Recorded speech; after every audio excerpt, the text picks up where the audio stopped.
evening and welcome to tonight's show from DJ and TV, Disc Jockey, DJ Event Planner, DJ Trivia, Odyssey Innovative Designs and Cases, NLFX Professional, Promo Only, and the DJ and TV Insiders.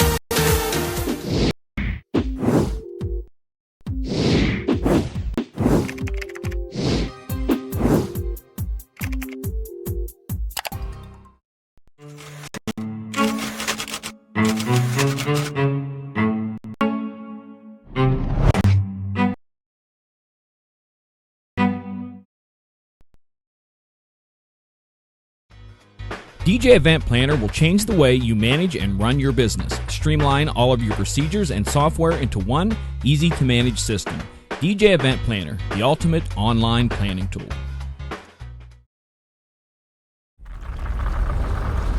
Welcome to DJ NTV and Tuesday Night with Ben Stowe. Now introducing the one and only Ben Stowe. Yeah, baby! Yeah.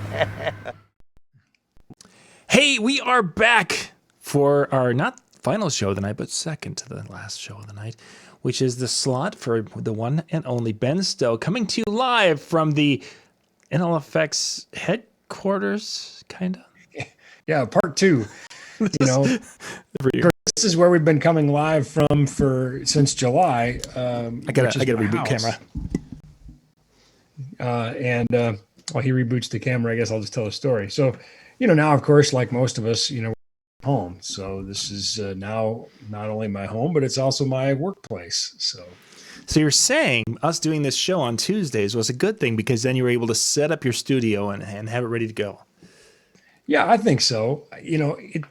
2 days in working from home is not too bad. It's kind of cool. We got the kids here and they got, virtual school, and my wife's here with her office set up.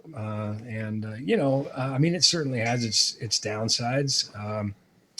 I miss seeing my coworkers. I work with some tremendous people, some really awesome people, and, seeing them for, a little bit on Zoom just isn't really the same, but, we're making the most of it. And I think that's all anybody can do right now. I expect that as we are together longer, this will get, harder on those, I'm on the road so much. Yeah. So, we have a family dynamic that involves me being gone all the time. And right now I think we're enjoying me being home, but I think that's going to wear off. In fact, if you notice this already, the cat is getting tired of me being in the bed. So last night he just, like how cats can do that, just ever so casual, it wasn't like a violent action. It was just kind of I think I'll just stretch and then rip open your face, As our running joke in the house is, the cats are just there waiting for us to die so they can eat us or something. Yeah, pretty much. A friend of mine's a veterinarian, and she said that if your cat, your cat loves you, and there's no question, but cats are still cats. And of course, now that's all the rage right now with this Tiger King thing, but it kind of makes sense. Like that's the same kind of thing, right? If your cat could kill you, it would. Mm-hmm. It just, if your domestic short-haired cat just decided one day to get rid of you, and listen, if you got tigers or lions and that cat makes that decision, that's probably going to happen, so. And that's the sad reality of, yes, pets in the house. Yeah. Although a tiger would be pretty cool, I'm not going to lie. That would be pretty neat. Yeah, we go with that. So let's talk podcasting. Say, hey, I hear people are doing this. Oh my goodness. It was obviously a big thing before. And the term now has, it's broader, besides just, podcast, but webcast and, streaming, and they're really all kind of cousins. And of course, you and I've been doing this for 5 years, 6 years. 6 years. Yep. Yeah. 6 years we've been doing this show, and it's a webcast, and the quality has gone up and down, and that sort of depends on where I'm at and what I'm doing, but then, when I think of a podcast, there's probably that's recorded and maybe a little more produced, and edited maybe, and then uploaded, And I do enjoy, though, that we do our videos live. I like that. I like that there's some interaction with people, and it's still recorded, of course, for posterity. So, if if you're home and you have a little time on your hands right now, there is about, I think this actually makes our 200th show. So, Oh, well, you know what? Okay. Not that I've been bored. but he has been watching each and every one of them. Well, I counted anyway. And I guess it wouldn't necessarily be our 200th show, but if you go to the djntv.com/Ben Stowe link, I believe I counted that there are 199 videos there previously. So I don't know that this is our 200th show per se. But we're really close. It's right up there, because I think there are some other videos that aren't necessarily these shows that are in that page and whatever. The bottom line, if you're bored, you can go watch a lot of that stuff, and you can really, I guess you can see how poorly we've aged over the years. Okay, so let's see if we go. We'll keep talking. I'm actually going to look and see. All right. On how many are on YouTube, and actually, what I'm going to do is I'm going to go a step farther. Okay, so YouTube is showing 186, so we're not far. We're not far off. Okay. And that, again, there's going to be some videos that we have done shows and we dumped a couple of them because their audio was just, or something was so bad. Right. And then we've got some that just didn't make the playlist because we weren't using the naming process at one time. Yeah, so we're real close to like 200 shows that you can go watch here.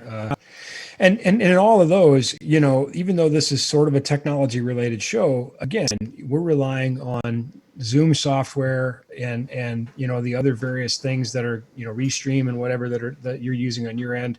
And all those things are going to have an effect, even though you and I are both using good microphones. We're both using EVR E320s. I'm using a pretty decent audio interface, which we'll talk about the specs of later. But that all is going to be compromised by the compressing this and sending it over the internet. So when I think about a podcast, using this same equipment, if I was to record it, and there's lots of different softwares you can use to record. I use Reaper, but there's tons of good ones. There's Audacity's free. There's Logic, GarageBand. The list is almost endless for different softwares you can use to record. You would probably achieve more audiophile quality audio. So I guess the moral of this story is, if you're a podcaster or a pro podcaster and you're concerned about the audio quality of this video on YouTube, you're missing the point. Mm-hmm. But it can be achieved, of course. So our very first show that we did was March 19th of 2014. Wow. So we just had our 6-year anniversary. So here. yeah, we just passed, and that might have been actually. I see on that it's saying it's fixed because we must have had an audio delay or something on that. But for those of you who want to go back and see the first show that we did, I'm going to put it in first show. I'm going to put that link in there because it's amazing. Ben and I have not aged a bit. Not a bit. Man, I'll tell you what. I just posted my picture of my wedding the other day because my anniversary was just the other day. Saw that. It was fabulous. Yeah, it was. And, I was looking at it was fabulous, and it's fabulous that she's still married to me. I think that's pretty awesome. But I was looking at the picture and I thought, oh my gosh, I look so old, so, and I think after these, last week was the longest year of my career. So I think after a few more months of this, I'm going to age some more, but. Yeah. That was a few years ago. I'm looking at the video, watching the video. Hey, you didn't have the cool Darth Vader helmet over your shoulder, so. No, you know what? I got to replace that with the coffee can. That's where the coffee can light went, and I took the light, of course, to your show to show it in the speech. Got to bring it back. And Darth Vader's just filling the hole. I got to get the coffee can back there, but of course, I haven't been to the office now in 4 or 5 days. Yeah, it's been a few. Well, let's talk about some of the gear. You mentioned, of course, the microphone a little bit, and there's just so many options out there. For those of you who are watching a video, in the description there is a link, nlfxpro.com/podcasting. I believe ing at the end. Let me hang in. I think so. Yep, podcasting. Yeah. Yes, that will take you to a page where they've gone through and taken some of the more common podcasting pieces, many of which you are hearing us use on a weekly basis. They are there, and they have got some killer prices on things, as well as some cables and such that you guys have been talking about on the on Facebook pages and such. Yeah, and we're shipping. Obviously that's nothing's at full tilt right now, but we're still trying to get stuff out the door.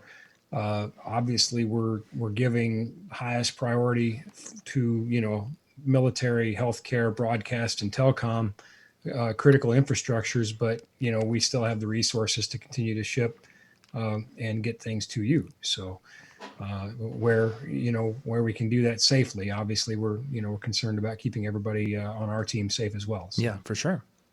One of the challenges for that category on the website is there are so many things, and we just don't want it to be 1,000 items. So we're kind of trying to pick what we think are the greatest hits, so to speak. And, excuse me, there's new stuff coming out all the time. In fact, I just, here's something that's not on there that's pretty cool that I wasn't aware of and I just became aware of. So let me just see if I can share my screen real quick. This thing, it's called the Turret. And it's been out a couple of years, I guess, but it just wasn't on my radar. And you can see it's kind of an all-in-one. It's got a camera and a light and a mic and pop filter and everything. So anyway, and it's not very expensive. So that's one such option. It will probably be added to that category tomorrow. I've not seen that either. Yeah, I mean, it surprised me that it's been out for that long. So I thought, how did I miss that? But we carry like 300,000 items, and so there's always stuff we're gonna miss. There's so many different ways you can webcast, podcast, or stream too. Obviously what we're doing with video versus, like I said, an audio podcast recording versus like a DJ streaming. So, I've got a few pieces of gear here with me at home. Anybody surprised? I didn't think so. They were. I could hear Jaws hitting the floor. He's got gear at home. Yeah. What? So we can certainly talk about that.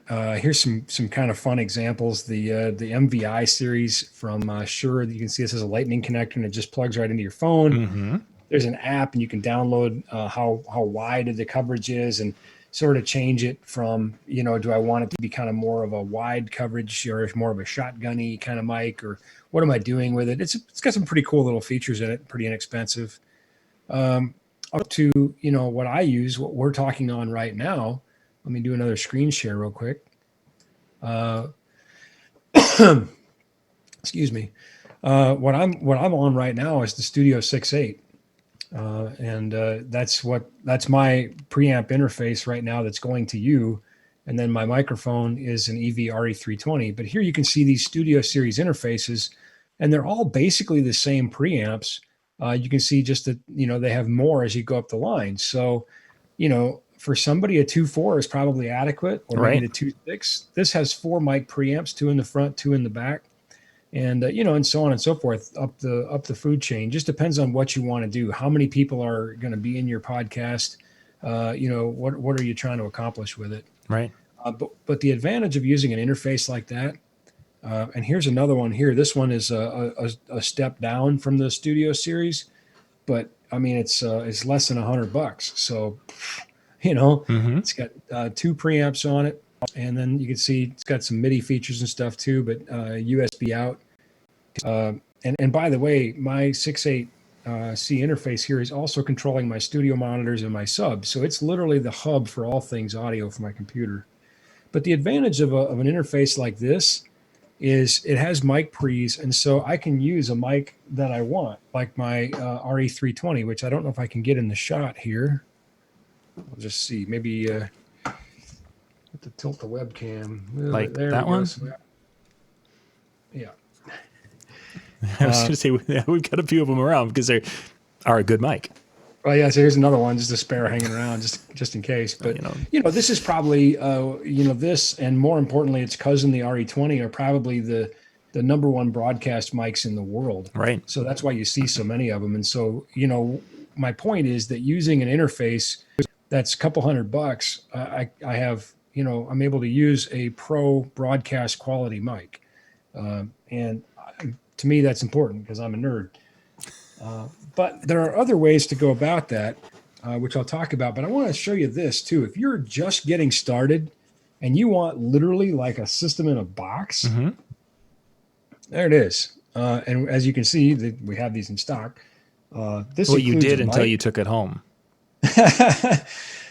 Excuse me, we have more. Okay.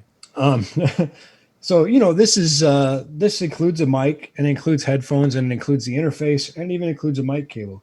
Now, is it an amazing mic? No. Are they amazing headphones? No. Is it an amazing interface? No, but they're all pretty good. They're all pretty good things, and it's certainly going to sound a bazillion times better than like your computer mic or something like that. So for less than $200, it's literally a complete system in a box. Even includes their Studio One software, Nice. which actually has some really cool plugins. So there is some really cool plugins and things you can jump into that, and you're basically off to the races with all the capability you would need. Now, Ben, will something like that give me a better sound quality out of that box compared to a computer USB microphone that you can go pick up at that they're very common out there? Yes. Is there going to be a difference between those two? And I've wondered that, but I've never tested it myself. I'm going to say yes. And there is a notable difference, too, between that box and the box that I'm using. The preamps, the circuitry that takes the microphone signal and then preamplifies it, and then the ADDA conversions. We have to take that analog audio and convert it to digital. Those are just going to get better. It's the ice cream man. He's Come in. delivering. Those are they're just going to be better as the Ice cream. what the heck is going on here? All right, $5 for that. $5 for what? The mail. Don't you know? Have you No, ever gotten mail? I've never been I'm charged. taking this $5. I've never been charged for my mail, but All right. ice cream bar. Do I need to sign? Yes. Excuse- First name print, surname print, cursive, and boom. You're gonna get an X. That's what you're gonna get. Is an X. Oh my I'm goodness. following my boss's orders. I want to see your. I want to talk to the manager. Look at this. She's not even kidding. That's all on there. How do you even know what his surname is? Last name? Get out of here. Take your $5 and go. There.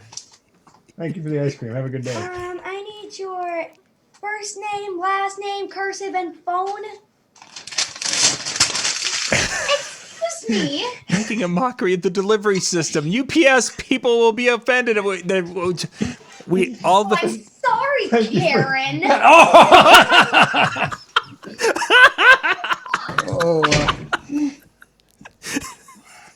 Oh, that's going to be used in a future show. I'm dead. I'm done. Oh, I love that child. I just can't.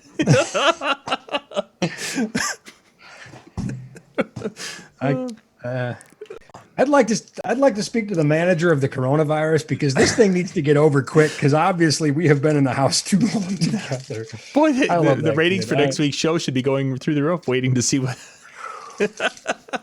If you ever wondered which kid is most like me, now you know.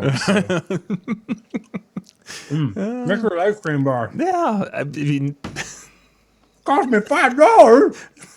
that's true. It did cost you $5, but I'm pretty sure it cost me twice. and am I?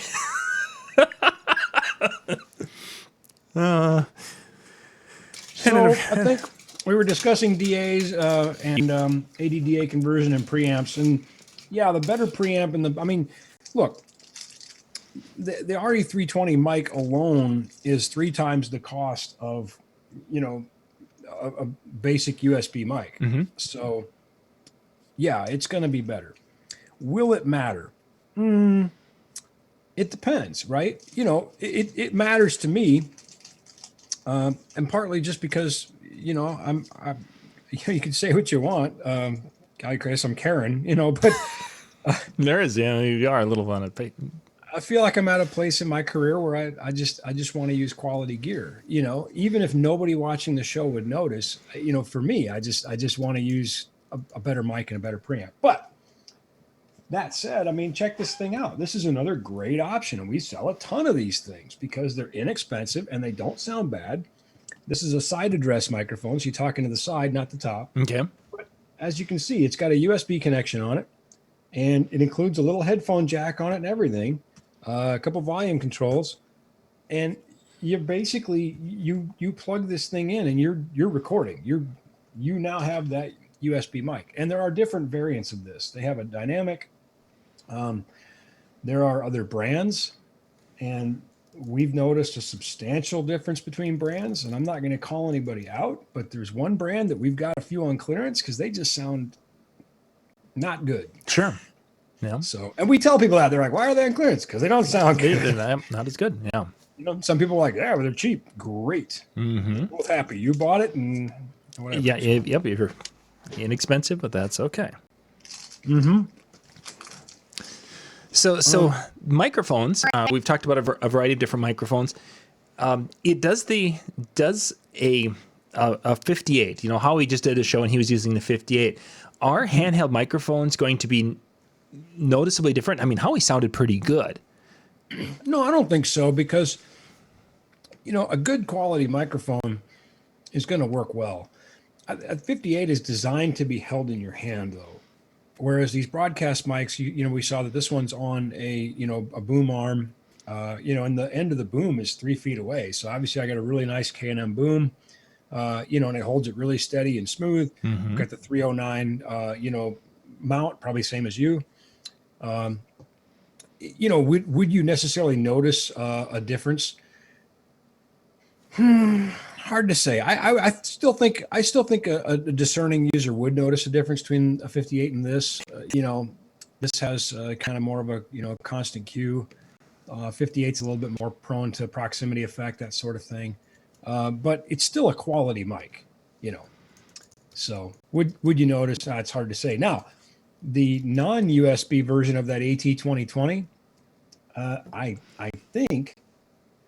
I might be wrong. Maybe it was the 4040, but I think it was the AT2020 that Billie Eilish recorded some of her first stuff. Her brother recorded it using the non-USB version of that same mic. So, Wow. I think it was. I'll have to look it up. But anyway, there's shades of gray, right? So will you notice? Is it different? I have friends that are audio engineers, and I think I've got pretty good ears, but sometimes they point out things, or they hear things, or they talk about things, and I think they're just making it up because I don't hear it. I'm like, I'm like, so exactly how many drugs did you do in the 80s? Because I don't hear it. I don't hear that anomaly that you say is so present and apparent. Mm-hmm. I get it. I get a note here from she is just like her daddy. So much so. Yeah. So much so. When they talk about sugar and spice, she's the whole package. I wouldn't wish for anything different. Yeah. I'm getting gray hair because of her, but I wouldn't wish for anything different. And it's interesting how different my kids all are. My oldest daughter really is just mostly sugar, not a lot of spice, so to speak. She's just sweet and quiet and very intelligent. This one is very intelligent, very sweet, but also just it's her world, and you're just paying rent, Yeah. And she gives me footage to use later. Oh, so much, so many. So many footages, the bakery incident, whatever. Yeah, and there's all sorts of. So let's see. So we kind of covered microphones a little bit. Let's kind of maybe jump into some of the things for capturing audio when it comes to those boards, because I think that's probably been the biggest thing that I've been getting calls on. People saying, how can I go from my DJ slippy slammy controller mixer typey thing to the internet world and sound decent?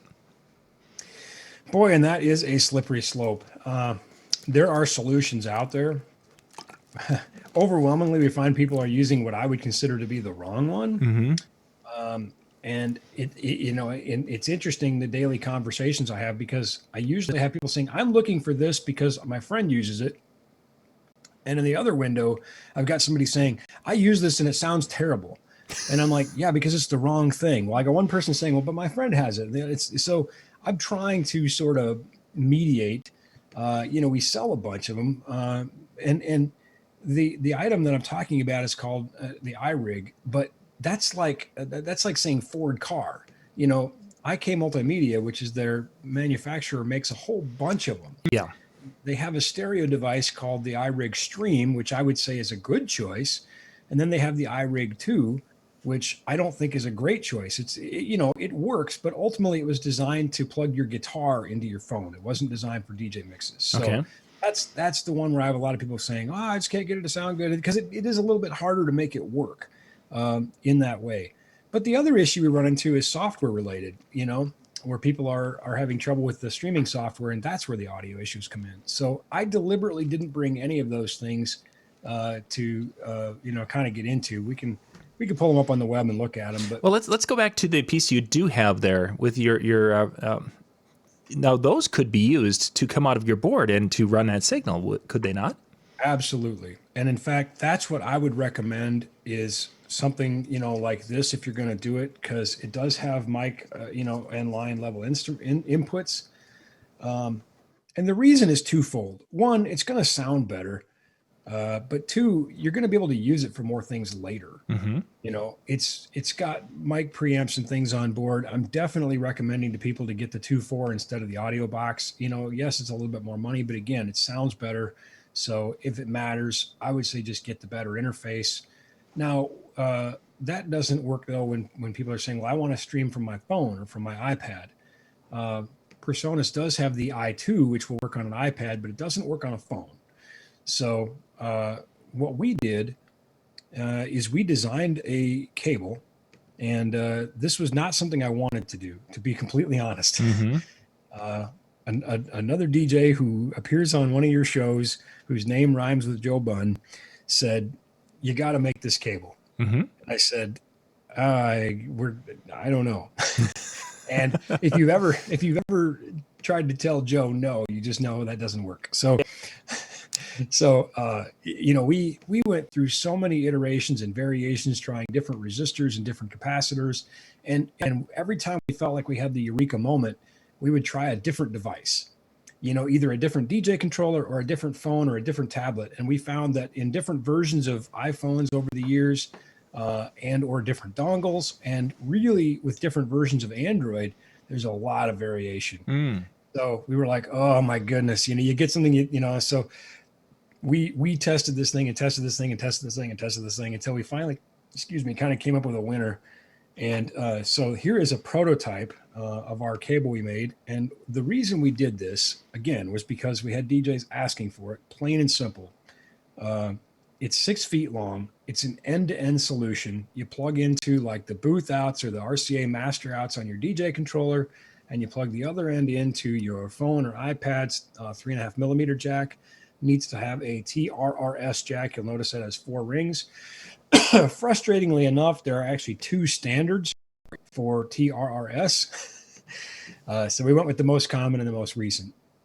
But we can't just make this a direct connection for a couple reasons. One, it would be way too loud for the mic preamp inside that device. And two, interestingly enough, we found on most of the Apple devices, it didn't even recognize something was on the other end because it was such an impedance mismatch, I suppose. So I'm not going to give you a very long look at this because we spent days frustratingly on this. And and after we had it done and tested and all that, I still woke up on Sunday morning and I messaged Howie and I said, I had some of my best guys working on this, but I still just want to run this by you. What do you think? And so Howie and I played science fair on Sunday testing, and he tested, I was drawing schematics and sending them to him, and he's, we're working on resistor values. And anyway, so here you can see there actually is some circuitry inside there that we put in to make it actually work. And you know what? It sounds pretty good. So that's Nice. what we were trying to do, is provide a simple end-to-end solution. It's $39. If we sell enough of them, we may actually someday pay for the engineering time we put into figure. If I had known it was going to take 3 days, I'd have just put my foot down and said, no, we're not making the damn thing. That's the end of it. But you don't really know until you get to the end of the road, right? And at some point, you're kind of a day and a half in, and you say, well, we've already got a day and a half in. We might as well keep going. You got to finish it now. Yeah. Anyway, point being, you can plug it into the, an RCA output on your board. plug the other end into your phone or iPad, and you now can just send that audio right in. So that's what we wanted to do. Simple, easy. But I would still recommend a pro interface like the Studio 2.4, Studio 6.8. You know, that's a more utility device. You're going to be use it for a lot more things. That's if you have a computer available to you. Or IK Multimedia has some really cool little devices. The Duo Pro IO has 2 mic pre's and connects into the phone via Lightning, but it's also just about $200. Okay. So it depends, right? Yeah, you're back up to the about in that same price world there. Exactly. If you want pro gear, you got to pay a little bit of a pro price. So.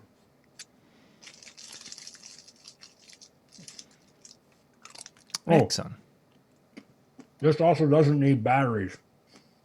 And that is one of the downfalls with the iRig world is, and I know some of the more recent ones have gone to bus powered, what have you, but Yes, but you don't have bus power if you're using a TRRS. yeah. So Yeah, we used one of the iRig ones to do one of our mobile shows, I think in Atlantic City a dozen years ago, whatever it was. And I think 40 minutes is all we got on the batteries. It's like, those are the expensive lithium batteries, 40 minutes. Boink. yeah, they make a great product, you know, and again, use the ones that are designed for the job and they work better, of course.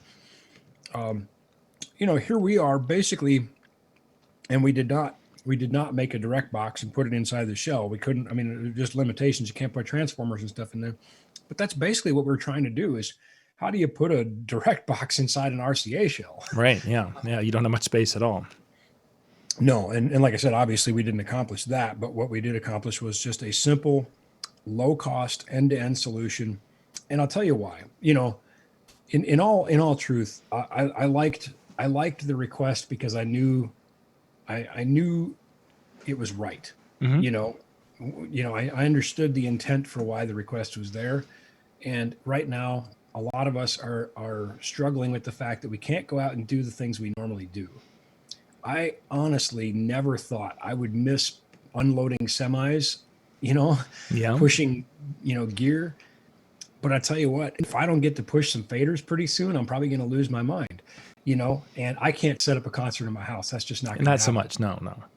So I get why DJs want to do this, both for themselves, it's cathartic, and it's also great for the people around us. You know, they're struggling with this too. So we said, you know what, if we can make this cable and it gets people through a few weeks, that's worthwhile. It's a win. So we did. Nice. Excellent. Let's see. On the podcasting page, there's, and I hadn't really thought about this too much, but let's talk about just a couple of minutes on lighting. You've got there's a 3-head light kit that from Roscoe that is there. We've done shows on lighting. We could dig into that. 2 things though, if you could give us just a little thought on some lighting I see flicker free and non, whatever that means for video. And then let's talk color temperature, best color temperature for video. All right, game on. Well, so first of all, those Roscoe light pads, awesome. Those things are just awesome. And we love our friends at Roscoe, you know, and unfortunately they've been hit really hard, you know, by this downturn. They've had to lay off a lot of people. And so, you know, I know they'll bounce back. They've been around over 100 years. But I'll just tell you, they make fantastic stuff. They make theater products and that sort of thing. And their light pads are really a very pro quality solution. We've used them for a couple of our things. Actually, most of our videos that we shoot internally. And they have tunable color temp, which we'll get into in a minute what that means. They have adjustable intensity. They're lightweight and compact, and you know, they're not cheap, but they're affordable. So yeah, if you're looking for a pro lighting solution, you can't beat them. Lighting, you know, I have a small lighting rig in here because otherwise, we'll kill the lights here in a second, and when the relay fires down, you'll see that, you know, I don't look as good. I mean, I don't look good anyway, but you know what I mean, right? Yeah. Now you look dark and creepy instead of just creepy. Thanks a lot. You're welcome. But yeah, it's and of course I have decent lighting in this room, but otherwise you start to get kind of shadows in the eye sockets and that sort of thing. Yeah. So now I'm just using an inexpensive webcam in here, but even with that, it makes a difference. So let's see, there we go. Where were we? Oh yeah, flicker free and color temp. So color temperature, in its physical definition, is defined by using a fictitious device called the black body radiator. Since it's fictional, it doesn't really help us. So we'll use the closest analog to that I can think of, and that's a chunk of iron. So if we take a chunk of iron and we start to heat it, as it begins to get hot, the first colors we're going to see on that iron are going to be red, and then maybe orange, and then yellow, right? Okay. So we think about red as being a warm color, but in reality, it's the coldest of the warm colors in the iron, because as that gets hotter, it gets away from red and it moves more towards blue. Another good example, the hottest flames are blue flames, right? So a higher color temperature is actually a bluer light. A lower color temperature is a oranger light. And an example that I like to use, which is getting harder to use as cars change, but some cars have kind of yellow headlights and some cars have kind of a bluish headlight.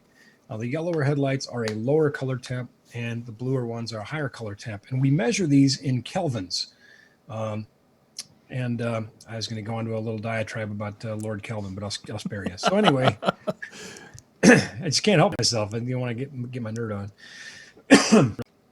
And so a warm halogen light, we might say, is about 3,000 kelvins. And in fact, if you go shopping for light bulbs, you'll see that on the box. Yep. And it'll say so many K. Maybe a really cool white is in the 6,000, 6,500 K, and so on and so forth. So that's color temp. Now, your question was which one is best? I think that's artistic. I think that really depends on a couple things. One would be the background, and the other would be the subject. And admittedly, I'm not a video guy. Sure. But I do think that is a subjective thing. And I know that, you're going to want to try to use consistent color. And then when you white balance your camera, everything should kind of look like it fits. So flicker free, when we dim LEDs, what we're really doing is turning them on and off really fast. So, and we call that pulse width modulation. And essentially we're modulating the pulse and the width between the pulse, which is a really fancy way of saying how fast do you turn it on and off. And when we turn these lights on and off really, really, really fast, strobe them really, really fast, the human eye and the human brain just see that as dimmer light.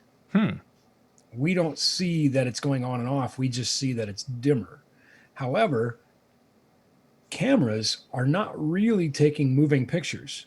They're taking lots of still pictures and running them back in front of us. And just in the same way, our eye is deceived and our brain is deceived and says, hey, that's motion.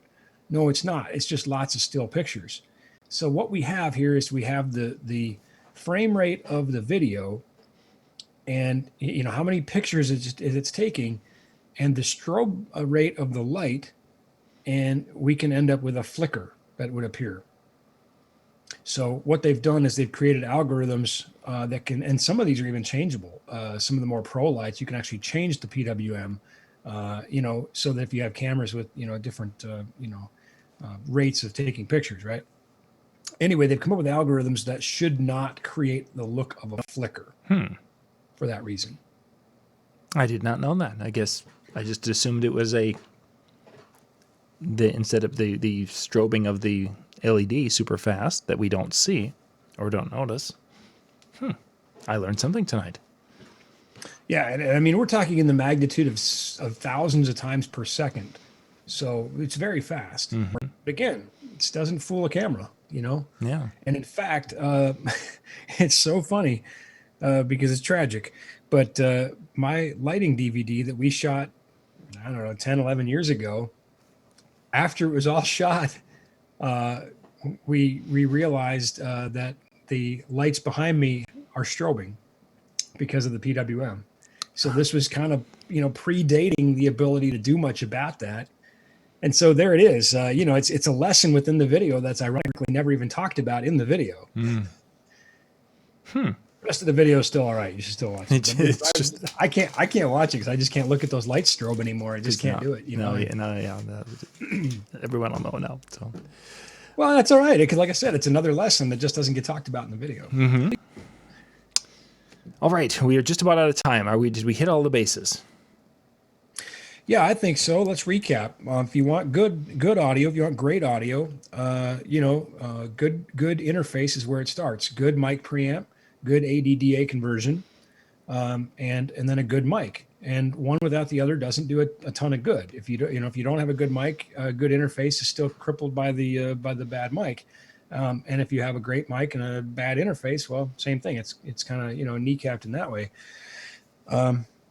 But again, there's diminishing returns, and whether or not it matters to you is an individual choice. You may be super, super happy with something inexpensive, like a USB mic. It's a decent mic. It has a built-in preamp and AD converter.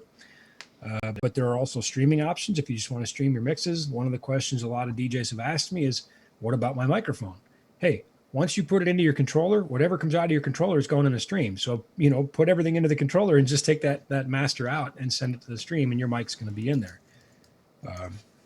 And then there's some great, kits you can start and get off to the races. And that's probably one of the things I would say is all of these things are better than just a computer mic and a computer audio interface. So it's a great place to start. And if your podcast or your webcast gets popular, I mean, ours never did, but if theirs gets popular, then you can upgrade your gear if you want. So we do have a couple of questions. What was that cord called again, and how can they order that?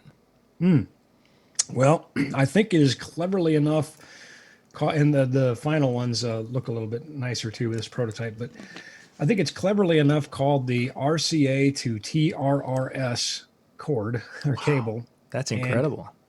And, yeah, I mean, wait till you see the user's manual. It's about one paragraph that says, stick in this end in here, stick that in there. Don't turn it up too loud and you're good. It's about what it says. It's pretty inspiring. Because, again, we rushed this thing out knowing that, the lockdown was rapidly closing in. And it is on our website at nlfxpro.com. So RCA to TRRS, and you can get it at nlfxpro.com. We are hand building and testing these right here in the U.S. Our technicians, of course, can't come within 6 feet of each other, so it's a slower process than usual, but safety is paramount, obviously. Let's see. We had one more question Dave threw out there and was wondering if you have been, as far as DJ gear later in the year, because of the China, they weren't producing things, and now with this, are you seeing that we might have a time down the road here in the next several months where gear might become difficult to get a hold of? Absolutely. I'm more nervous about May and June for that reason than any other reason. That as we start to ramp back up for our busy time, there's already stuff that's just not in stock, and there have not been any boats on the water for months. So we're getting, updates from manufacturers saying, could be 8 weeks, longer before we have this gear. So the good news is the factories are kind of back to work at China, but of course California is largely shut down. Containers aren't being unloaded as they would normally be. So yeah, and that's a really difficult thing to tell somebody, to say, I know you don't have a lot of gigs going on right now. I know you don't have a lot of money coming in right now, maybe from gigs. But if you're planning on gear upgrades, you really need to make those now. And I'm not saying that because it's my job to sell gear. I'm saying that, and you can quote me on this in a few months. History will judge me right or wrong, because what's going to happen is when the world kind of tries to get back to normal, everybody's going to grab for what's there. And, I don't know that it'll be quite on the magnitude of toilet paper, but it could be close. Yeah, we're definitely, I expect we are absolutely going to be out of certain things, if not many things. Excellent. Good information. Gerald, thank you for grabbing the link. Gerald went and grabbed it. And I just shared it again, so it's going through all the chats out there on the different channels, so you guys can all grab that RCA to T. Let me just say this, by the way. I hope I'm wrong. I hope we have plenty of. There is nothing more frustrating or exasperating for us than to have back orders. Believe me, we hate them worse than you. One, it makes our job harder. We have to work a lot harder. The simplest thing is we order it and we ship it, and it's off to you, and everybody's happy. Right. back orders create, liabilities in our books, and we have to spend a lot of time and energy following up with the manufacturer, time and energy following up with you, which of course we're happy to do. But nonetheless, just saying, look, we don't like them either. So I really hope I'm wrong. I really hope that we don't run into this kind of a backlog situation. And I know nobody really knows exactly when we're going to be back to normal, when life's going to get back to business as usual. But if you're thinking about some gear, it's not the worst time to get it. So, and we're trying to do some things to help people. We're, for qualified buyers, we have 24 months, 0% interest options just to try to help. We're trying to find every way we can to smooth this out for people, to just try to mitigate the effect on our customers, because, guys and gals, listen, let me tell you what, it's no different than you. If you don't have customers, you're not in business. Well, if we don't have customers, we're not in business either. Exactly. So believe me when I say you are the most important part of our equation. And with that, we're going to wrap up the show for tonight. I didn't think we were going to go a full good. 50 minutes. I actually got, you know what? The $5 deal wasn't so bad because it turned out to be a twofer. So Holy cats. Yeah. Wow. And it was even look at this, well packed. Yeah, that's pretty impressive. Yeah. So except of course, our all of our UPS viewers and FedEx viewers and Speedy, they're all going to be offended because you didn't sign the paperwork properly. You know what? I've got some really good friends that are delivery drivers. And one's even a DJ. Well, actually more than one's even a DJ. But they can take it up with me when we get back together to show again. So, just give us something to chew each other about when we see each other. Sounds great. Hey, gang, we'll be back in about 10 minutes here. Brian and Jay are going to be coming in. We're going to talk a little bit about handling those intoxicated guests with a shorter show tonight, because then everyone can head to the chill room, which is out at djntv.com/chill. If you want to jump out there and get your seat ready to go, they'll be there in a half an hour, but we'll be back in about 10 minutes. Thanks. Awesome. Thanks, everybody.